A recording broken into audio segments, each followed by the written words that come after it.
Hello everybody, Kemo Sabi here, coming at you with another video. So this one's off a CBC-CA webpage.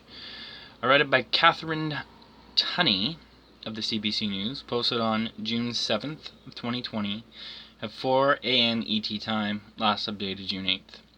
With the topic of RCMP Watchdog's misconduct reports caught in limbo, stalling their release. CRCC has been waiting for months, in some cases for more than a year, for responses.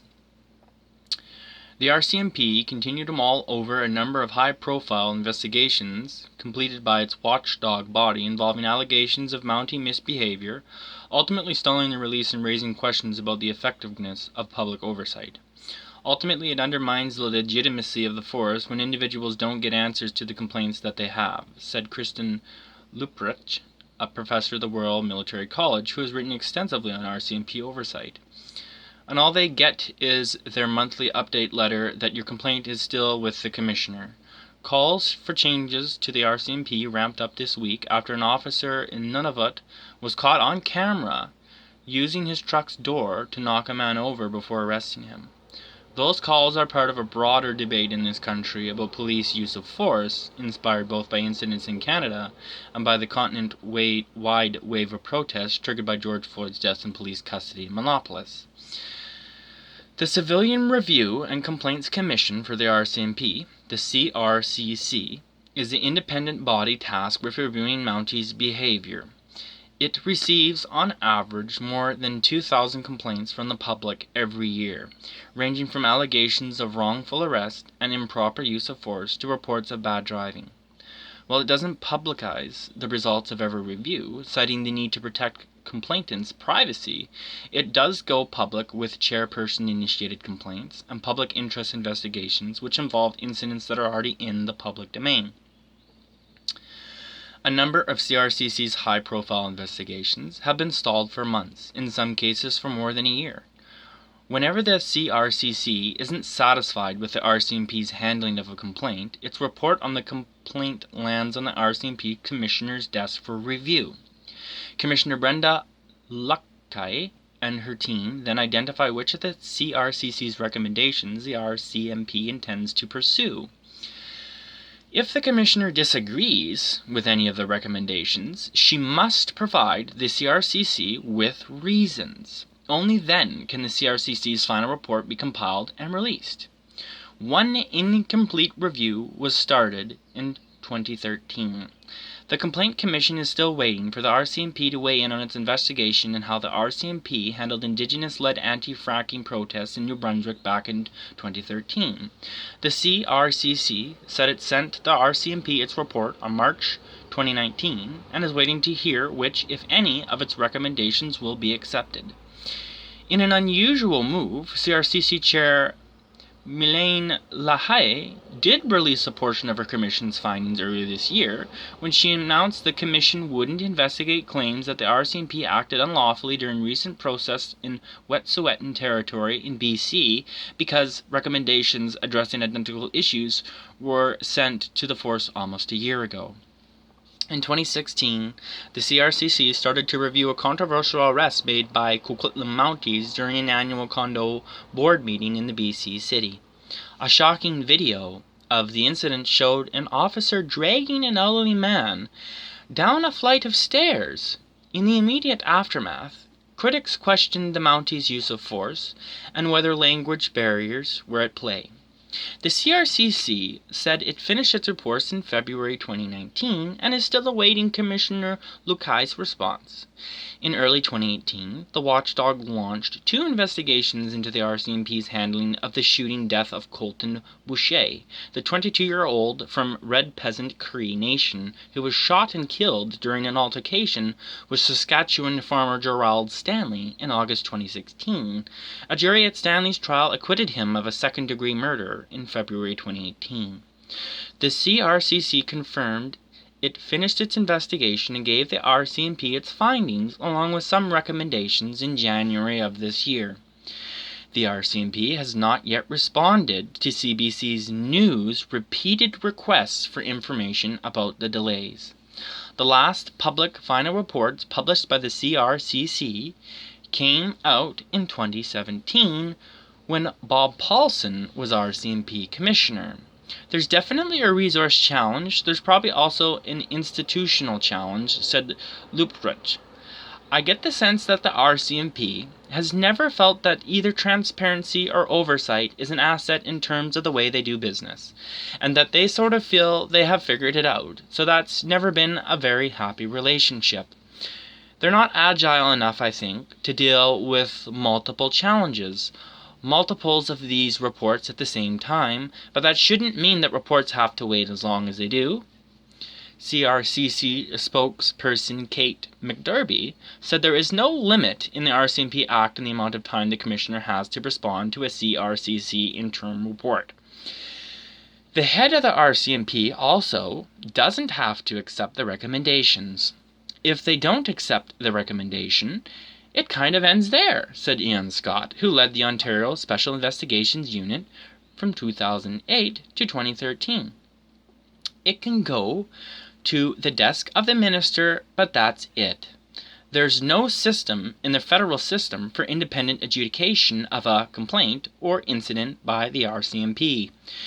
We do want analysis of complaints in order to improve policy and performance, but that's merely the policy performance aspect to the piece.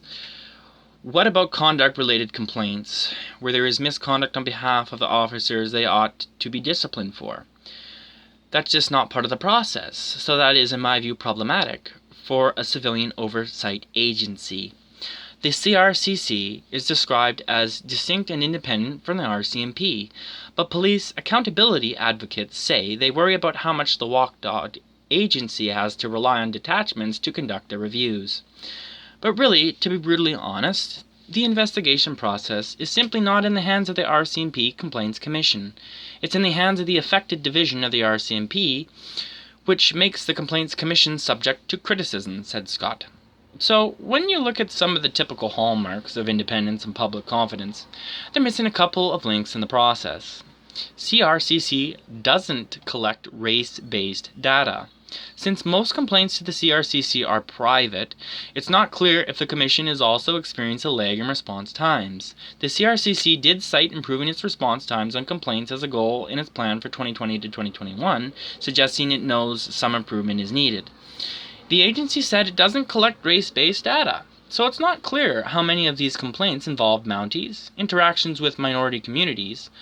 All three outstanding public domain investigations involve visible minorities.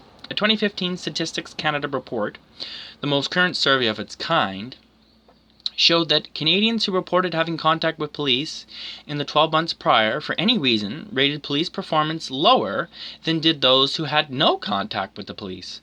According to that report, visible minorities also tended to rate police performance lower than did non-visible minorities. The CRCC is in the midst of a number of broader service reviews of the RCMP's culture that go beyond individual incidents. They're expected to be released later this year. CRCC spokesperson Kate McDerby said the Commission hopes to send its review of strip searches to RCMP headquarters next month, and another on street checks this fall. The RCMP has to follow an agreed-upon timetable for responding to those broader reviews. The Commissioner has 60 days to respond to them. After that, the CRCC can make its findings public. The Commission is also reviewing the adequacy of RCMP's bias-free policing model. That review is set for release in 2021. Bill C-3 would expand Watchdog's mandate. Calls for more police accountability have been increasing for years, particularly in relation to the RCMP, both because of its interactions with the public and because of its internal problems with harassment and bullying.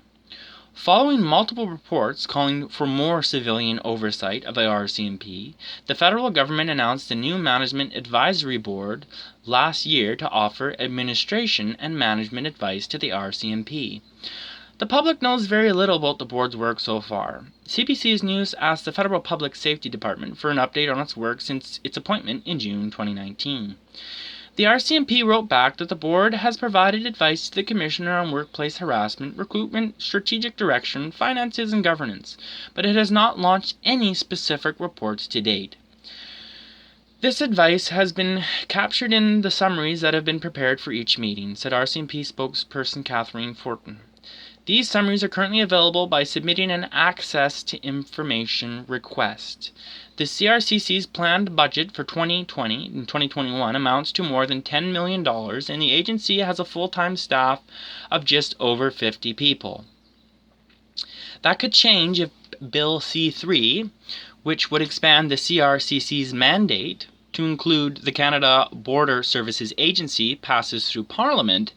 That bill, like other non-COVID-19 related legislation, has been stuck at second reading for months now.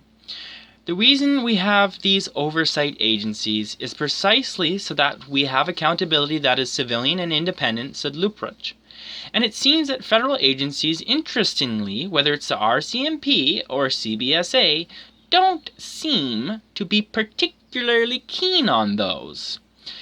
Government can put in place these two entities, but ultimately it'll also be up to the government and the minister to make them work and to force the hands of the organizations such as the RCMP and CBSA. The CRCC's mandate covers complaints from the public about the conduct of RCMP members, but doesn't include criminal investigations. Most provinces have separate bodies to review incidents of death or serious harm. With files from the CBC, Emma Godmira, CBC's Journalistic Standards and Practices, and all that stuff. Alright everybody, it'd be awesome if you subscribed. Really great if you leave me with some comments. Wicked if you hit that thumbs up. Peace, and roll till the wheels fall off, everybody. Thanks. Bye.